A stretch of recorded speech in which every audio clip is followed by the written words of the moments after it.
സുഭാഷിതങ്ങൾ അധ്യായം 1 8 മുതൽ 19 വരെ വാക്യങ്ങൾ. മകനെ, നിന്റെ പിതാവിൻ്റെ പ്രബോധനം ചെവിക്കൊള്ളുക, മാതാവിൻ്റെ ഉപദേശം നിരസിക്കരുത്. അവ നിന്റെ ശിരസിന് വിശിഷ്ടഹാരവും കഴുത്തിന് പതക്കങ്ങളുമത്രേ. മകനെ, പാപികളുടെ പ്രലോഭനത്തിന് വഴങ്ങരുത്. അവർ പറഞ്ഞേക്കാം, വരിക, പതിയിരുന്ന് കൊല ചെയ്യാം, നിഷ്കളങ്കരെ ക്രൂരമായി കുരുക്കിൽപ്പെടുത്താം.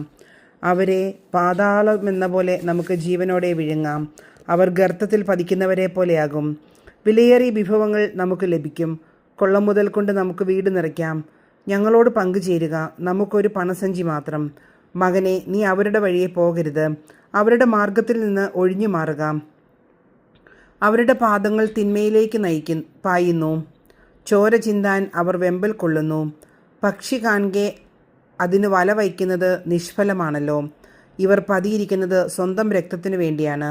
സ്വന്തം ജീവന് തന്നെ അവർ കിണിവയ്ക്കുന്നു. അക്രമത്തിലൂടെ നേട്ടമുണ്ടാക്കുന്നവരുടെ എല്ലാം ഗതി ഇതാണ്. അത് അവരുടെ തന്നെ ജീവനെ അപഹരിക്കുന്നു.